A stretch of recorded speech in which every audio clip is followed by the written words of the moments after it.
السلام عليكم ورحمة الله وبركاته. أيها المؤمن وأيتها المؤمنة، من كان يريد العزة فلله العزة جميعا.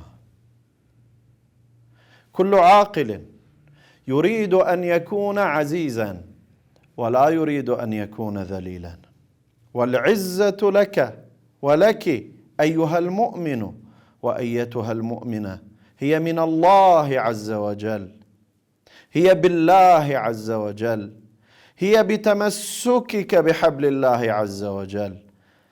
عن الإمام الصادق عليه السلام: إن الله عز وجل فوض إلى المؤمن أموره كلها ولم يفوض إليه أن يكون ذليلا. في تفسيره لهذه الآية قال عليه السلام: أما تسمع قول الله عز وجل يقول: ولله العزة ولرسوله وللمؤمنين؟ فالمؤمن يكون عزيزا ولا يكون ذليلا. ثم قال: إن المؤمن أعز من الجبل، إن الجبل يستقل منه بالمعاول، والمؤمن لا يستقل من دينه شيء. الجبل لو ضربه الإنسان بالمعول لأثر فيه ولحفر فيه، وإيمان المؤمن لا يستقل منه، لا ينتقص منه، لا يؤخذ منه. يعزه الله بالإيمان والإسلام. فعن النبي صلى الله عليه وآله: من أراد أن يكون أعز الناس فليتق الله. تقوى الله عز وجل، مراقبة الله عز وجل، قيام المؤمن لله عز وجل توجب له عزة الأبد. عوامل العزة كثيرة ومنبعها الإيمان بالله عز وجل.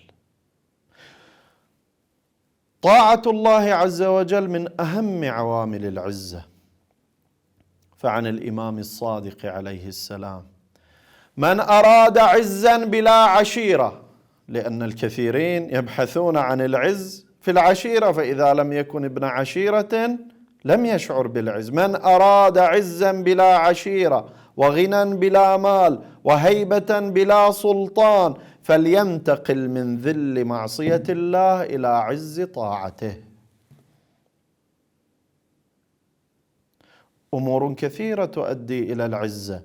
عن أمير المؤمنين عليه السلام أن القناعة تنقل الإنسان إلى العز وتؤدي إلى العز، يعني في مقابل اللهث وراء الدنيا الإنسان لا يبقى له عز. وقد ورد عنهم عليهم السلام أن الإنصاف أيضا من العز ويورث العز. فعندما يلتزم الإنسان بالحق حتى لو كان على نفسه يعز ولا يذل. عندما يحلم الإنسان ويمسك غضبه يعز ولا يذل. وعن النبي صلى الله عليه وآله: من عفا عن مظلمة أبدله الله عزا في الدنيا والآخرة. طبعا الكلام عن المظلمة التي يمكن أن يعفى عنها فيما بين المؤمنين وبين المسلمين وبين الأحبة من أمور، لا بينهم وبين الظالمين الجائرين.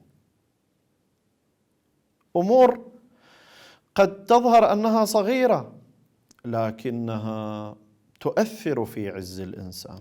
احفظ لسانك تعز، يعني اترك الأذى للناس، لا تؤذهم بلسانك، بذلك تكون عزيزا. الترفع عن صغائر الأمور. عن أمير المؤمنين عليه السلام: وعز المؤمن ترك القال والقيل. المؤمن مو خفيف، مؤمن ثقيل، يترك الكلام في سفاسف الأمور، هذا قال وذاك قال، هذه قالت ولم تقل وما شابه ذلك من أمور. الذين يتخذون الكافرين أولياء من دون المؤمنين أيبتغون عندهم العزة فإن العزة لله جميعا.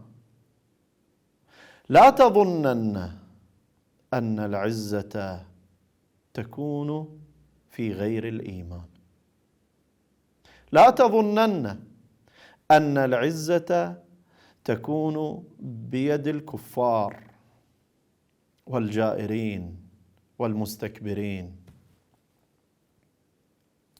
هذا الأمر من الأمور الملحة جدا، ونحن في زمان يتضح فيه المشهد أكثر وأكثر، ولا يبقى فيه مجال لأن يتردد أحد في أن هناك حربا كبيرة شديدة على كل إيمان وعلى كل عقيدة سليمة، فضلا عن العقيدة والإيمان بالله عز وجل.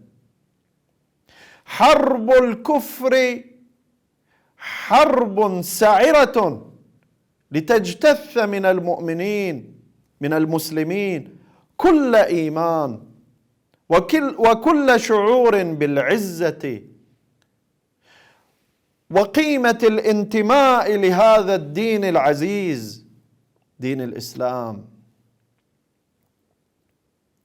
هناك إصرار وعمل دؤوب من الاستكبار لأن يشعرك أيها المؤمن وأن يشعرك أيتها المؤمنة بأنك إذا أردت أن تكون عزيزا ناجحا قويا قادرا ليس لك طريق إلا أن تسلك درب العبودية للكفر والاستكبار العالمي. الله عز وجل يعدك العزة إذا تمسكت بحبله، يعدك الغلبة إذا انتهجت نهجه وسبيله، فإن العزة لله ولرسوله وللمؤمنين، ولكن المنافقين هذا هو طبعهم. المنافقون يصدون الناس من أن تعتقد بهذه الحقيقة، يفصلون الناس عن أملهم وعن تاريخهم، يشوهون الحقيقة والتاريخ، يشوهون المستقبل حتى إذ يرهنونه بالتبعية للكافرين.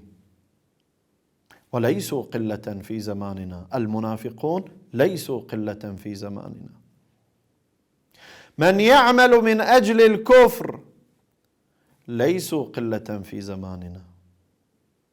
من يثبط الناس ويثبط المؤمنين من أن يشعروا بالعزة في استقامتهم على هذا الدين وفي أخذهم بشرع الله عز وجل وفي تمسكهم بسيرة سيد المرسلين صلى الله عليه وآله والأئمة الميامين الطاهرين، يثبطونهم عن ذلك لأنهم يعرفون أن في ذلك العزة وأن في ذلك القوة وأن في ذلك المنعة وأن في ذلك محوا لوجود الكفر والنفاق في يوم من الأيام عن وجه هذه الأرض. سيكون ذلك حيث سيظهر الله دينه على الدين كله ولو كره الكافرون ولو كره المشركون ولو كره المنافقون. هذا وعد من الله عز وجل. أنت أيها المؤمن وأنت أيتها المؤمنة تؤمنان به حقا وصدقا وأنتم تعلمون بأنه سيكون. فلنكن على قدر هذه العزة التي يعطينا الله عز وجل إياها،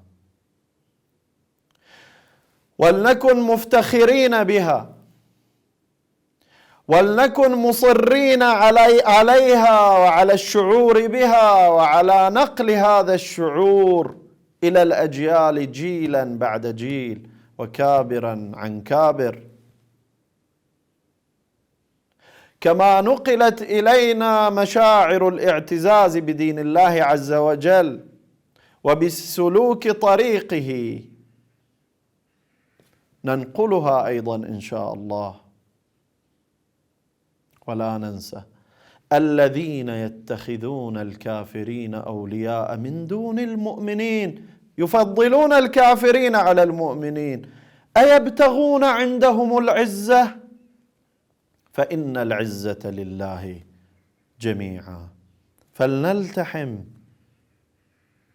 ولنتواصى بشعور العزة، ولننمي شعور العزة والانتماء لله عز وجل، ولنصرخ بصوت العزة الذي ينادي في أعماقنا